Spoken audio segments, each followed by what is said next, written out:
Hello, everybody. My name's James. Welcome to Planet SkyFF, the world where everything revolves around £50,000. Of course, not for me or Suj. Suj is still on holiday, and I'm delighted today to be joined by Sam Brennan, who's currently joint 35th overall. How are you, Sam? Yeah, very well, James. How are you? Yeah, not too bad at all. I mean, £50,000 might revolve around things for you. It doesn't for me. Do you think you can still finish first at the moment? I think a lot would need to go right, But it but it's can. possible. Yeah, it could. And if we get to the last couple of weeks and I'm in 10th, then maybe I'll try and do something crazy. But for What's now, your that's really the aim. what's your Sky experience playing? Uh, I started playing this year, having no idea what I So was this doing. is your first year playing. Yep. Okay, without any idea of what you're doing. This is good. Do you want Well, to start a podcast, mate? I mean, the very start, I went back because I played FPL last year, and so I was listening to some of your content then, and then I heard about Sky Game as well, so I decided to give that a go. So I listened to a bit of your stuff to start with, and went with quite a what would the phrase be? Sort of vibes pick team for Sky. I was, in FPL, get the boring guy you know to be good. And then in Sky, get the guy who really want to get an FPL but think is a bad idea. So like I started with my Sky team with I James think I Ward-Prowse. think a lot of Sky players would do that the other way around. By the Yeah, way, I think I would now, but I didn't at the time. I didn't expect it to go as well as it did, to be honest. wow, that's absolutely incredible. Who's your team? Do you support? Well, I don't really have a major one. I suppose in theory Ipswich because I grew up there, but I don't really watch football. So let me get this right. So it's your first year playing Sky. You're Yep. joint 35th overall. Yep. You don't watch football. No, not really. Okay, so how are you doing so well? Um, well, luck, maybe. You Just you got to have a little bit more than luck to be top 50 in this game, mate. I'm very stats focused. I'm a Okay. maths guy, I'm a maths teacher. I'm big on the stats and I stick to a plan when I've made one. I think I'm very stubborn on that. So you'll know I'm very much kind of a eye test, and I do use data more for Sky than I do for FPL, for example, which I Mm, think you need to with the tiering system. You have to factor that in. But yeah. essentially, you're doing this completely off of data, right? I mean, do you watch like Match of Day at the weekend and stuff like No, I don't think I've ever seen Match Today. that? That's not possible, mate. I don't think so. I mean, I might go and see it once now, but I haven't seen it before. I will say on eye test stuff, I do listen to a number of people, right?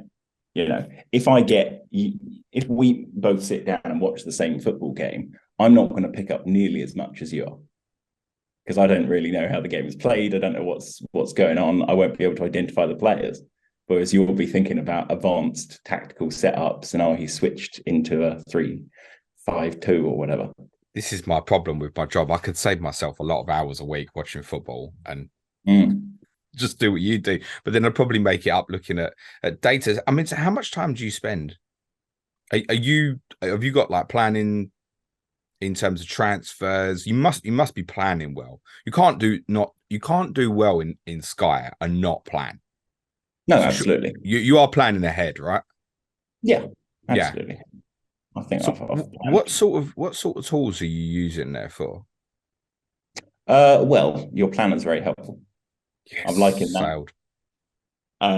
The uh, I'm going through looking at it's mostly fixture gains. That's the biggest thing. Is just uh, quantity over quality, I suppose, because I don't really know who's the best player. But I do know that Mbeumo gets 7 fixtures when Rodri gets 2 or something, and that's going to be enough.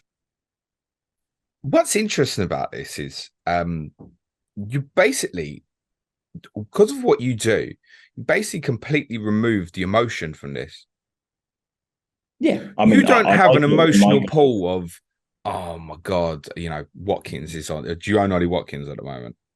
Yeah, I do. Yeah, right. But let's say you didn't. You, Hmm. you're you're not in that position where you're being pulled apart by the emotional psychology of seeing what he's doing. You'd be looking at it on a piece of paper, going, "Yeah, he's done quite well recently."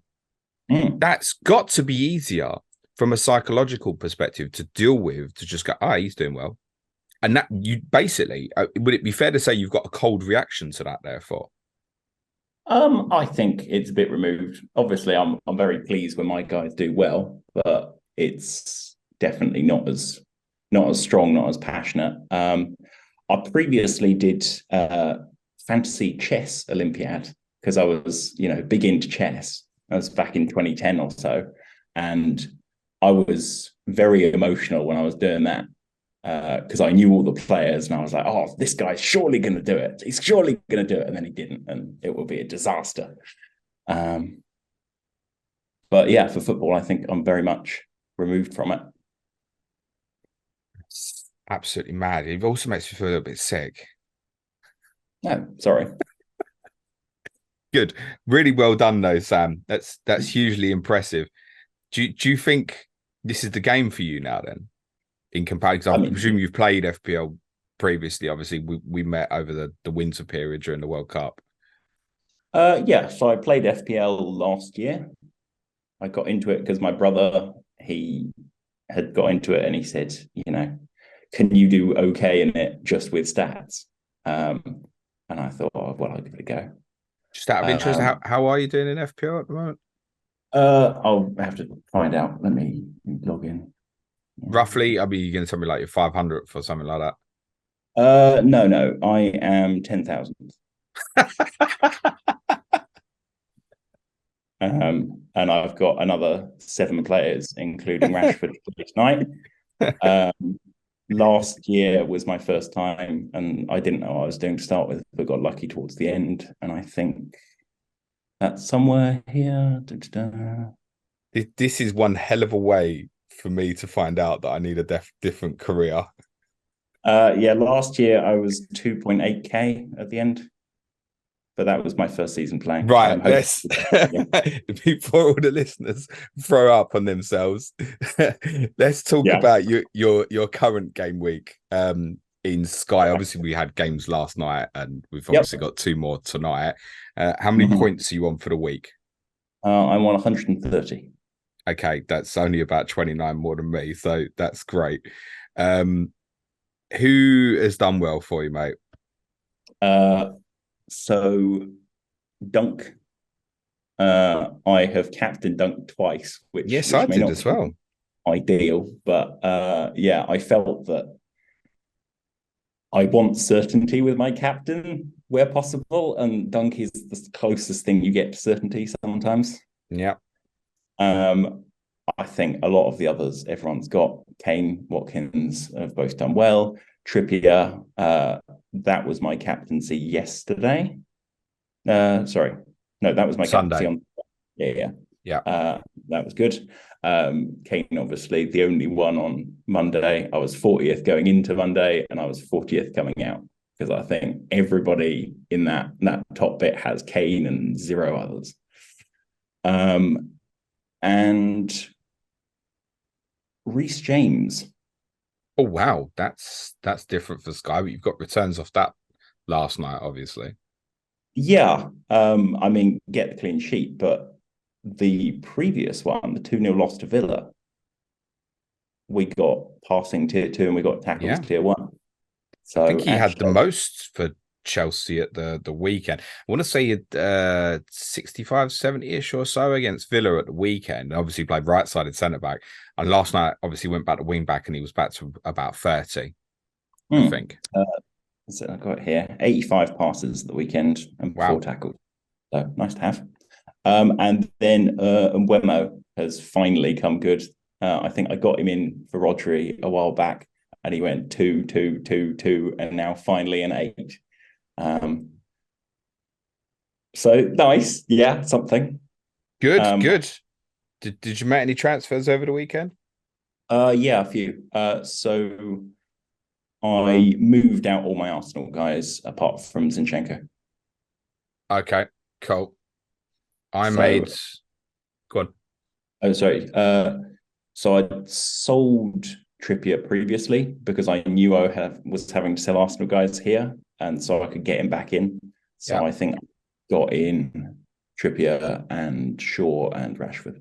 I went Luke Shaw as well. Yeah. Interesting. So there's more to come for you points wise tonight. So have you got what Trippier, Shaw, and Rashford have you tonight? And Uh, Mbumo and Abumo and David Brea. and David Raya. Nice. You got 5 tonight. Yeah. Nice, smashing it. I'm on 101 for the week. Obviously, what we discussed a lot last week was potentially buying back Haaland, yes or no. That obviously we all had the team at least on Saturday, but it became pretty clear for majority on Friday night that he wasn't going to be available. So I decided to take the alternative route I discussed with Niall Murphy last week, which was buying Solly March. Be a little bit underwhelmed by his 10 points this week, which speaks volumes for him. And actually shouldn't be. That's an average of 5 points per game for a 6.9 midfielder is absolutely fine, actually. So I've got loads in the bank at the moment, 7 million actually. And Nice. that's the only transfer I made. I decided not to buy Bruno Fernandes, is the one that I was really debating buying on Sunday, and the idea behind that was to chain that on to Wilfried Zaha this coming Sunday. And obviously, Wilf looked like he got shot by a sniper on Saturday. Poor fellow is out for about a month. Okay. And so I decided to cold the Fernandes move. So I got 12 transfers left. Returners for me this week. David Raya feels embarrassing to only have 3 points from his 11 saves at the weekend, but he does return so well in this game. Kieran Trippier's 10 I owned in any case. Zinchenko 5, Odegaard 5. I've still got Saka 1. Lewis Dunk has said captain twice, got 26. I captained Rashford on Sunday for not a lot. James Maddison has been a letdown. There's a big differential, only the 4 points over the 2. Harry Kane I captained Monday for 16. And the hero recently for me has been Ollie Watkins, who I took a little bit of stick for speaking about quite highly a number of weeks ago. And he's jumped me up to about 1,500 actually, which is certainly nothing to crow about. But at least I'm on the rise, and he's the number one reason why, actually. You said a lot have got him. He's only in 54.6% of the top 1,000. Okay. And I think those who don't have are probably looking at Nottingham Forest at home at the weekend and being a little bit nervous about it. I mean, he's arguably captainable on Saturday, particularly if Haaland's not back. Yeah, I think it's possible. I don't think he's where I'm captaining, but it is definitely a possibility. Are you planning therefore Rashford for the next 2 game days? Maybe. I'm unsure. It might be Shaw. You might go Shaw. I might go Shaw rather than Rashford. For both, or is there one particular one that there's a reason behind that? Is it because of Everton off the ball, or either? I think they're very close in both cases. What Shaw's top 1,000 ownership? Can't be high. 22%. Okay, bit more than I thought, to be fair. But I would imagine that if I'm trying to run with the pack, I would go Rashford.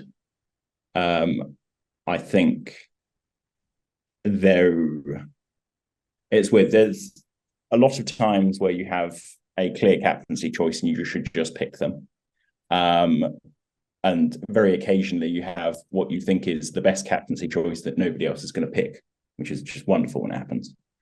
But in situations like this, we've got several captaincy choices over the next few days, and I can go against EO without actually picking a much worse guy. Yeah, I think that's fair. I mean, it's worth saying. I think the majority of people are going to go Rashford tonight, I think, because of the ownership, the home fixture.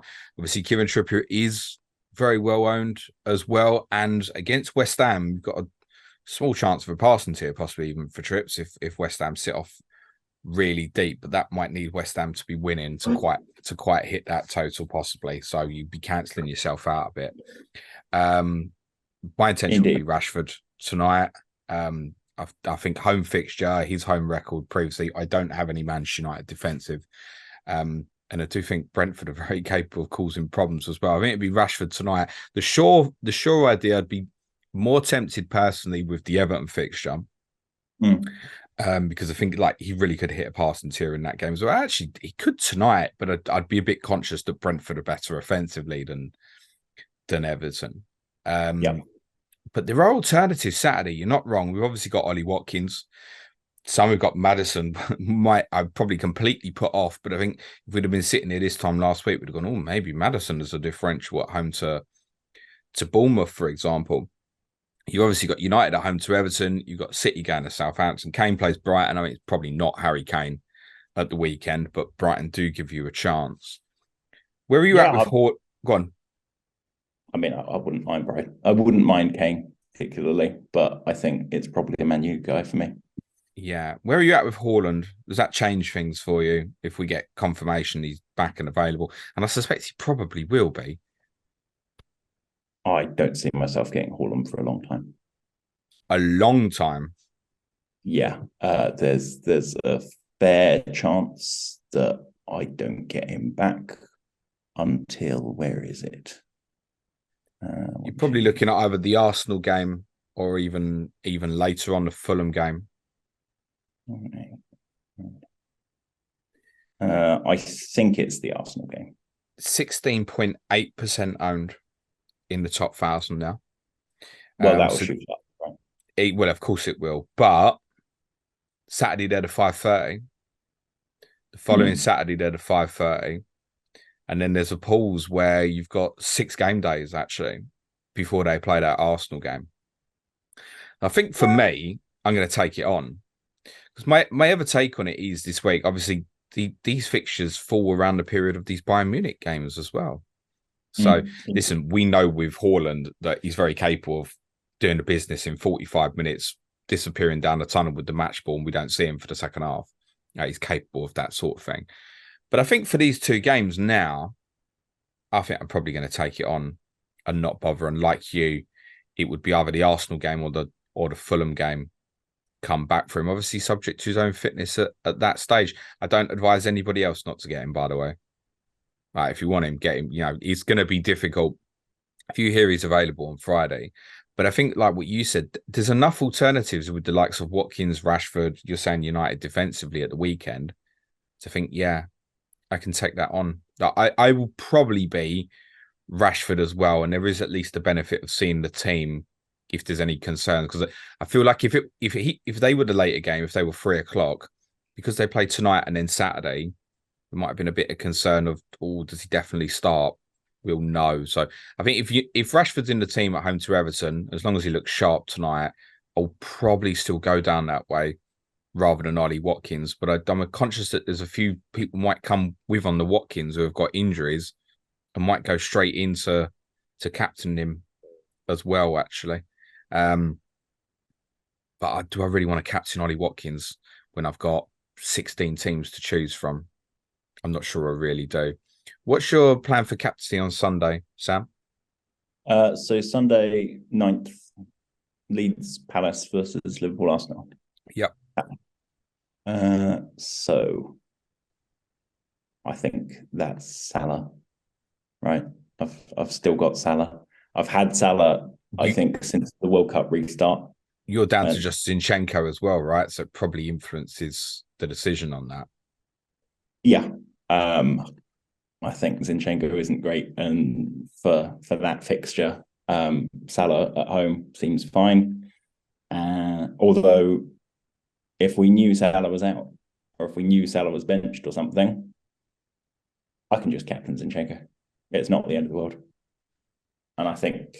No, it's not. And you might be surprised by some of Arsenal's passing numbers, I suspect, on Sunday. I'm not sure it'll quite get to tiering levels. But Liverpool have shown in some of these bigger games this year that actually it's contradict with how badly they got done at Man City, but actually have sat off a little bit deeper in some of these bigger games, and they might do so on Sunday against Arsenal. If you had availability of all players just on the day, would that still be Salah for you? On Sunday? Yeah. Probably. Maybe Melier from Leeds. I heard a stat last night. He's the only goalkeeper play every game. Quite interestingly, I really wanted to get in Zaha and would have been very tempted to captain him as well and just go for it. There's nothing else I like alternative wise from Palace. I'm afraid. I think the two maybe to consider would be Anderson at 7.9 defensively, but feels a little expensive versus some others actually at the moment. This is just on the basis that their fixtures are really good. The one that stood out at the weekend was Eze, who's 7.4 in midfield. But I don't think he's going to get the returns to justify that. He's not likely to often be in the tackles or the passes. Shots you occasionally might do now that Hodgson's back in the team. And Hodgson very much favoured him in central positions when he managed Palace before. And judging from the weekend, looks like he will again. He'd be really punty, but I think that's probably just leave now. Palace, is that your take? I mean, I think so. The question I'm having now, you say you're on 12 transfers. Some of the guys you've got in now, you've got for the rest of the season. And yeah, very aware of that. And I'm not unhappy about that, by the way. No, absolutely. It's totally fine. It's just being conscious of that. And if you move to Eze, is he sitting out probably the season? Yeah. Or is he another transfer? Because there aren't many. So being acutely aware of exactly how many you got planned and how many you can afford. I think there's probably a clear on and off with it if you do want to go to Palace. So it would be by Sunday, you've got the 5 fixtures and then come off after they play West Ham on Saturday the 29th. And then you've got your choice of pretty much all the teams that are of interest in the coming days and weeks, because you've got those extra midweek fixtures. So the majority of teams other than Arsenal basically become available to you. Indeed. So even they play Manchester United on the Thursday, for example, even later in that week, if you want to get into like a March or a Matoma who's a little bit cheaper and come back for it, because you have to look over that same period and say, right, well, Brighton have got 3 games from the point on Sunday, but it starts with Chelsea away and then there's a big lull before they play Forest away and Wolves at home. So you could even make the choice to go to 4 games of Palace, go Leeds, Southampton, Everton, Wolves, sell to Brighton the next day when Brighton go to Nottingham Forest and you're only missing 1 Brighton game. So even something like that, if you've got a Marshall or a Matoma, if you've got the transfers in the bank, there is a 4-for-1 there with a Palace Brighton and you're missing the Brighton game away to Chelsea, which I will guess people wouldn't have been looking to use as a captaincy as well. And it may give you a Palace one. At Tuesday night as well, remember Tuesday the 25th is a tough night for captaincy. Probably the way it's going, it's going to lean towards Ollie Watkins actually now at home to Fulham. Yes. James Maddison goes to Leeds, Palace go to Wolves, but it could, if you're in a position where I'm not going to Watkins, I'm coming off Maddison because I need to get more Liverpool, for example, when they play Leeds on the 17th. Palace would cover it off that night as well. So I can certainly see it. I think for me, with 12 left, there's not enough justification. But I genuinely, I was going to go for Wilfried Zaha and have everyone laugh at me. Like everyone laughed at me when I spoke really highly about Ollie Watkins a couple of weeks ago. It's tough to call and catch. I sense that it could yet be the likes of Saka might even be the most captained on Sunday, actually. Still in sort of 2/3 of teams in the top 1,000. And I wonder if a few might want to scratch an itch, because when you look at tonight, really, if you were buying from these 4 teams, you would have done it on Sunday, except for Brentford. And I think Brentford are probably in the zone now where they're probably right now, don't buy, don't sell until Tony gets suspended or an injury. And then after Saturday, there's a choice to make going forward. But obviously, you keep them for tonight. I don't think you're buying tonight. The other 3 teams, if you were investing, you probably should have bought on Sunday, unless you picked up an issue last night. And I'm not aware of any. But for example, James Maddison obviously went off for Leicester late in the game, but we think it was just cramp. Yeah. So might be one, but I don't think you're going to Brentford tonight. Could you make a case to go extra United for the 2 games, chain it on or something? I still think it would have been better to go for these teams last Sunday. Therefore, you're not buying many on Saturday. No. And it doesn't feel right to be buying into Liverpool or Arsenal on Sunday when you can attack Arsenal the following Sunday with a bit of an easier fixture. And obviously Liverpool, we want to attack from the following Monday. So literally everyone plays again before Liverpool play again, bar Leeds. So it feels like the Liverpool Arsenal assets, if you want, you probably wait a week unless you've got none and you want a captaincy. And Leeds just don't particularly appeal either. Even Leeds, you'd arguably maybe even wait for the Liverpool game. Absolutely. I would say you can just wait on so many of these transfers. This isn't really the spot where we're going to be doing crazy things. I think it's going to be a quiet week for transfers. It's going to be about filling the holes if anyone's got issues. Perhaps people maybe decided not to sell Saliba. Perhaps didn't have the information. We think Saliba, as it stands, probably won't play at Liverpool this weekend, but Arsenal are being very, very sketchy about his availability and timeline on that. But I want to talk about a few points with you, Sam, from the weekend's games, if I may. All of the City centre-backs and Rodri in passing against Liverpool. Kevin De Bruyne also in the pass, and City had 75% of the ball in the second half, completely dominated Liverpool from the moment they went in front. Shot tier for Alvarez, shot tier 2 for Jack Grealish. There's 2 City players in midfield I think appeal as differentials for later in the season, and maybe even now if people have got a hole or a problem. I think Jack Grealish is very interesting. He's priced quite nicely in this at 8.6. And I like Gundog.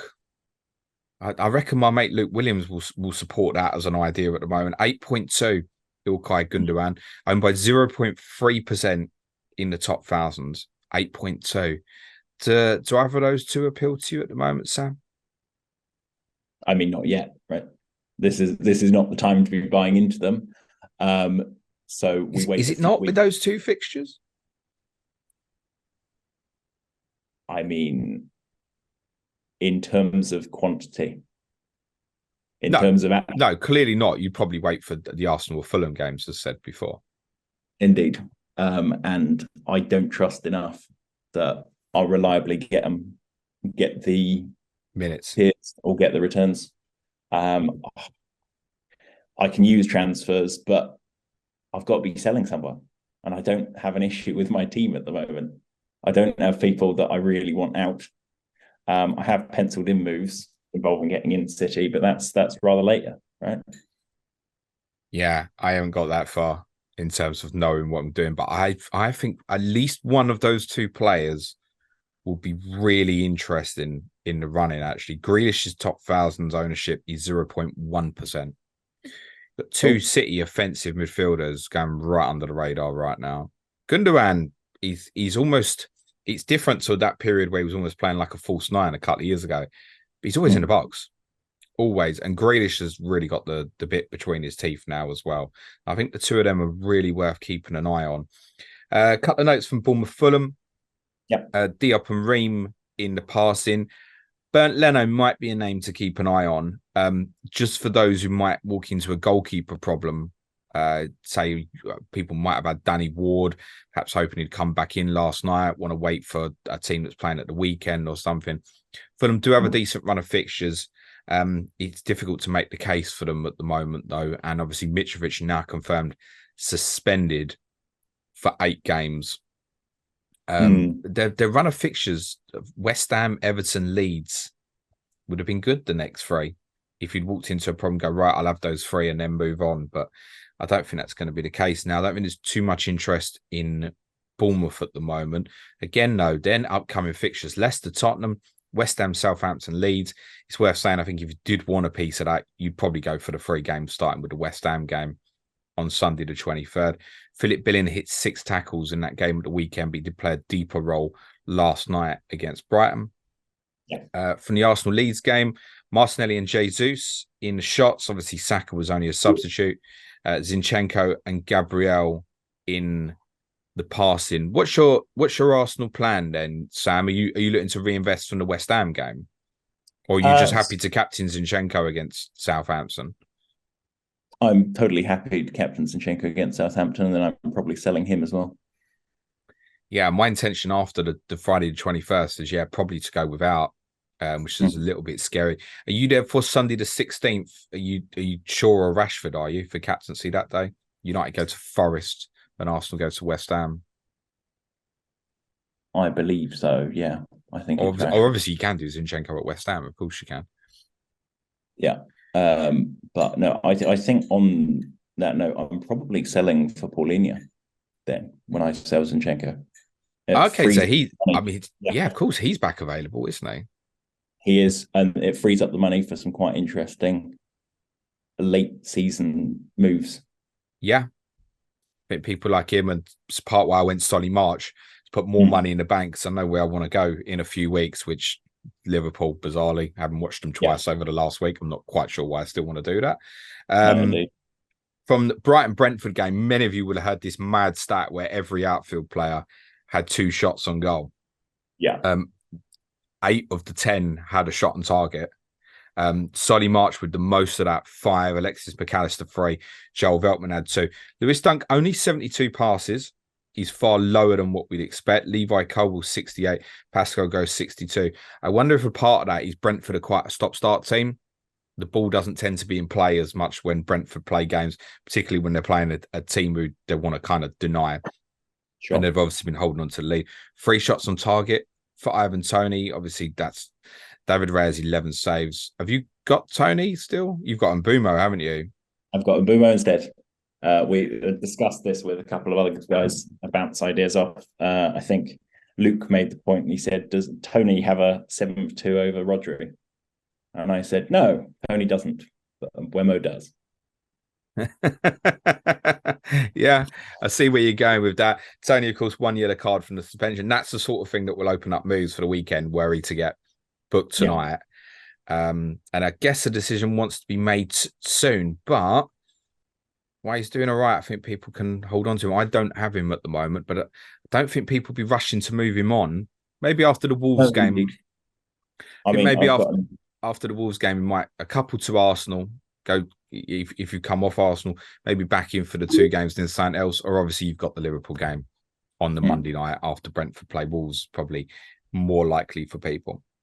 Yeah. From Palace, Eze 3 shots on target was the only tier from that victory against Leicester, despite them completely dominating. They had about 20 shots in the first half. For the record, gave 59 passes, Anderson 56.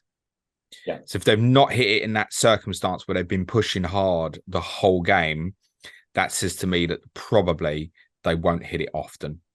But some of the fixtures coming up mean that they're still very capable. You look at particularly Everton at home Saturday 22nd, but they won't hit pass until I shouldn't think at Leeds on Sunday the 9th, unless Leeds were to get a very early lead.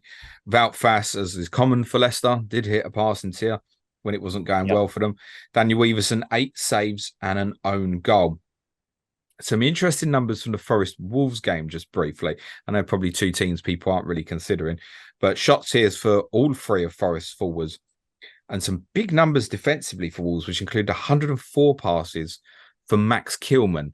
I think this probably tells us more about Forest at the moment than Wolves. If you've got the likes of Tyrone Mings, you might be in for passing tier at the weekend.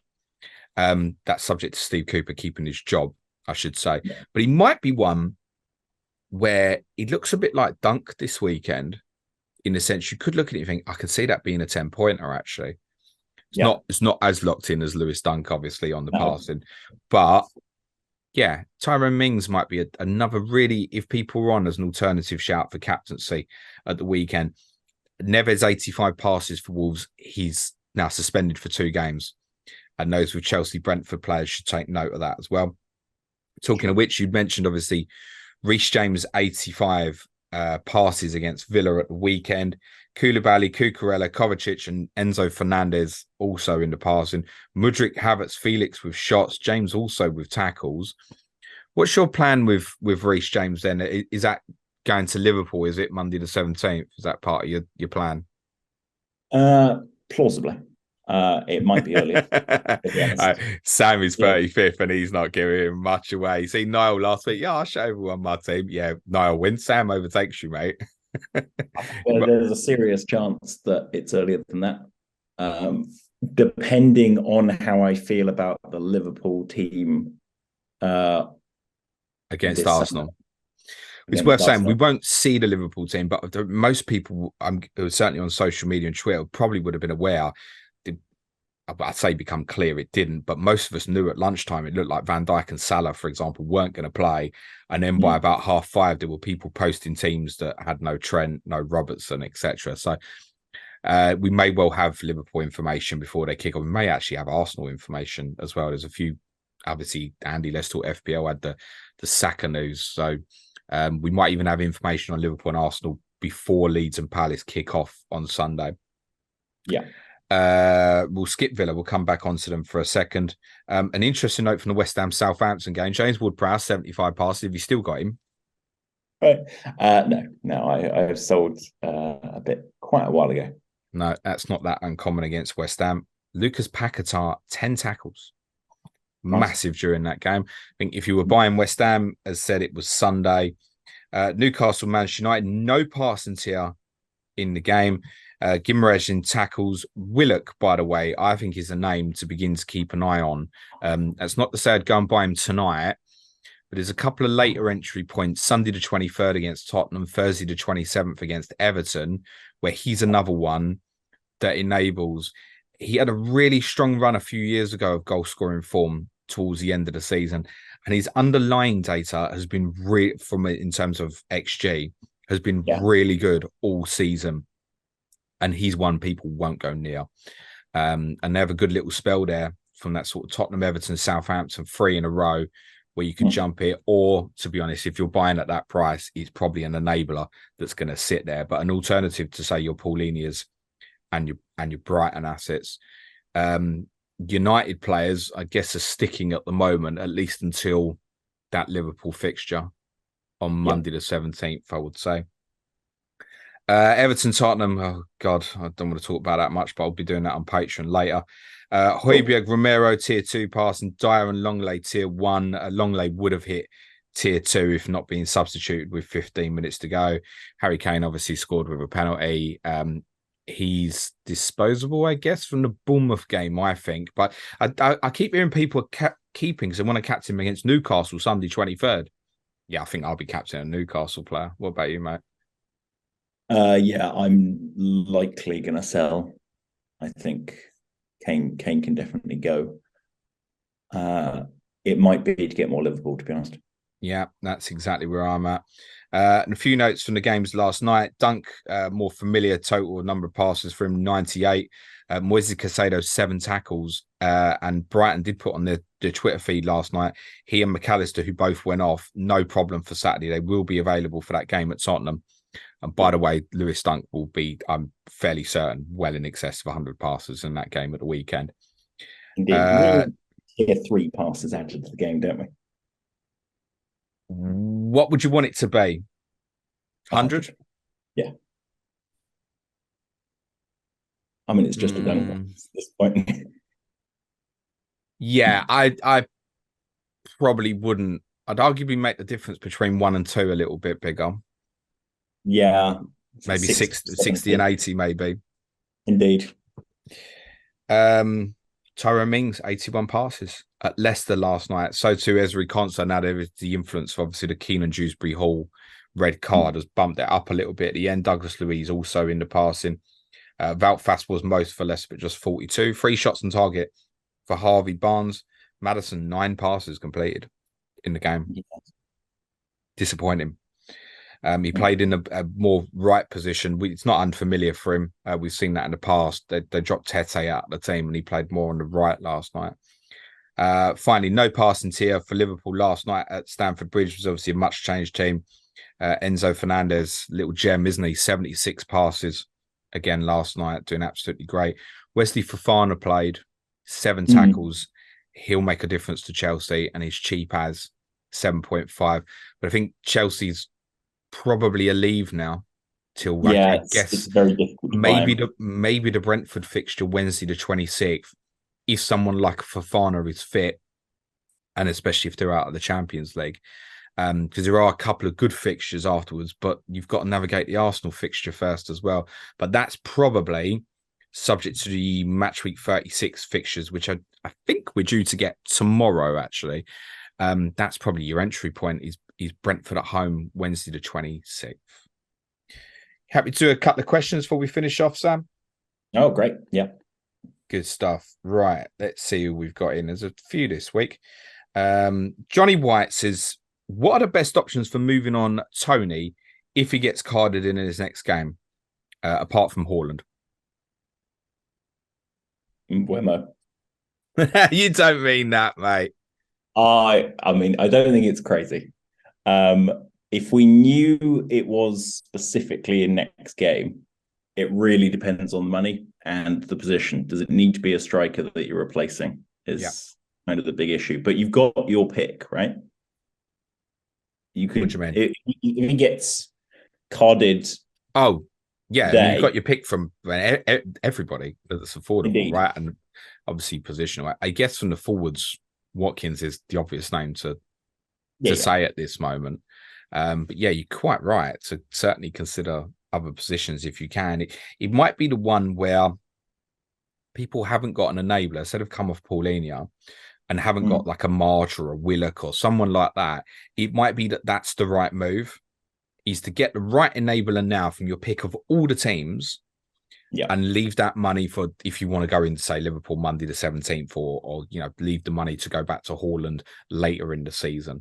So it might be that. Consider a midfield enabler possibly. Yeah, I think, is Enzo really cheap? Is he great? Yeah, he's very reasonably priced, 7.6 or 7.7 or something. Very reasonable. It'll be very much, it's something I've had to do in a few cases. I've been planning out various 11s I can end up with, and some of them are really tight. A couple of them are exact and just have 100 million because it's going a lot into Liverpool and things. And so working out now, before you buy your enabler, does it matter exactly how much they are?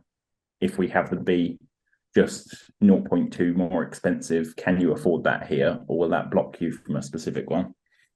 So Fernandez is 7.7 and Paulinho 6.6. There's a huge difference there. Yeah, and you've got in the immediate as well, more of obviously Fulham. Yeah. Before that Chelsea-Brentford game, Paulinho's got 4 games. So, yeah, there's nothing wrong with going back for Paulinho. Remember, he'll have an extra fixture as well. It is Liverpool away on Wednesday the 3rd, but it doesn't matter for That's Paulinho. That's not really why we're buying.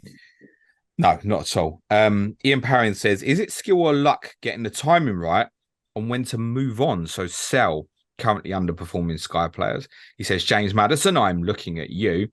Although if he did sustain even a minor injury, yesterday, the decision might be made for us. Question has said, I think at the moment, just cramp on James Maddison, so should be okay at the moment.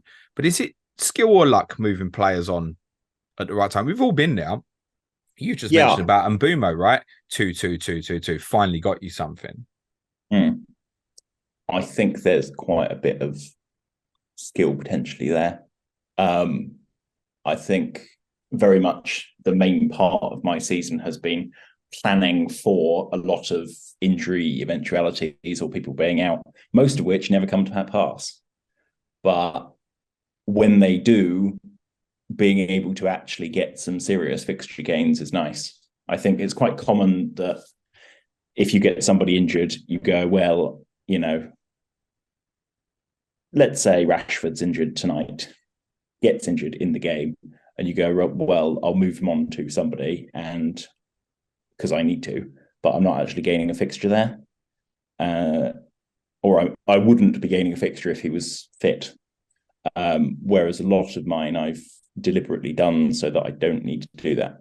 And so I can actually gain the fixture each time. Dark Invader. Yeah. No, it's right. Dark Invader Sky says, move Fernandez, who we just spoken about potentially getting, to Martinelli after the Wolves game or the Brighton game. This is basically saying, do I go in for Martinelli against Liverpool or Martinelli against West Ham? So this is the point with Fernandes. You look at that period from when Chelsea played Brighton, and there's 6 game days without a Chelsea game before that Brentford game. The only thing I say is at that value, you're more inclined than with many others just to leave it be. And just accept you're not going to get the game. Depends how many transfers you got left, right? It absolutely does. For those with a lot of money in the bank, if you jump off somebody and then come back, you can jump off your enabler as well. And in a lot of cases, that's better. If you get a 3-for-1 missing one game of your enabler, that tends to be better than a 3-for-1 missing a game of Kane or someone, right? But Yeah. it's very, very situation dependent. John Jacko wants to know how Mikalenko came on and get 5 tackles late in the game against Tottenham. I don't want to talk about it. So have you got any theory on that? You won't have watched the game, will you? I didn't watch the game. No, you I wouldn't could watch the game. got 5, but that's it. Oh, God, that was terrible. FPL Bo says the main question is, how many Premier League games have you watched this season? Okay, I think it's 3. I think I've gone to 2 FPL meets and I've watched them then. I think I've watched 2 at one of them and 1 at the other one, and that's it. I don't watch it at home. Okay, we'll do one more from Michael Harden, who says, currently in a 4-5-1. Should I move Trippier to Darwin Núñez on Sunday, or is it too risky? Don't want to move any of my midfielders. So that would obviously put him in a 3-5-2. He doesn't want to move midfielders. He's talking about moving from Trippier to Núñez. But I think it's another one. You'd wait the extra week, wouldn't you? I know Villa away is beginning to look like a tougher fixture for Newcastle the following week, but I think it's another one you'd wait, give yourself a bit more information. How do you feel about selling Trippier a bit early and then say Kane gets injured this week and you're left with nothing for Sunday the 23rd, for example? So I think that's one where it's close enough. You'd wait the extra week, wouldn't you, Sam? Yeah, I mean, I think Trippier probably won't last the season for me, but I definitely would prefer to hold. Yeah, agreed. I could potentially see myself losing him sort of around after the Southampton game, possibly Sunday the 30th. There's obviously teams with extra midweek fixtures that week. Sam, brilliant debut, mate. I don't know how you do it, but fair fucks to you, mate. Where can everyone follow you on the Bird app, mate? Oh, yeah, okay. It's in the description. It's not spelt well. I would say Bridge Amateur, but the actual spelling is BridGamateur. Just look in the description. Look on YouTube. Is that how you spell amateur? No, I didn't think so. But the original one was taken back in the day when I set it up the first time, and so I've kept that misspelling in all the different accounts everywhere. Sam, brilliant. Thank you so much. Been a great guest. Fascinating to hear your story. Suj should be back next week, guys, I believe. Tomorrow, Planet FPL, second part of the Game Week 29 FPL review. Andy Mears from Let's Talk FPL will be joining me. Clash of Correspondence, by the way, this week is on Friday. Fulham versus West Ham with Dara Curran and Chris Stone. If you'd like to support the show and get my planner, which seems to be doing very nice things for Sam, it's www.patreon.com/Planet FPL. Other than that, just leaves me to say thank you again so much, Sam. Be nice to each other. Good luck this week, guys. Cue music, please, man child.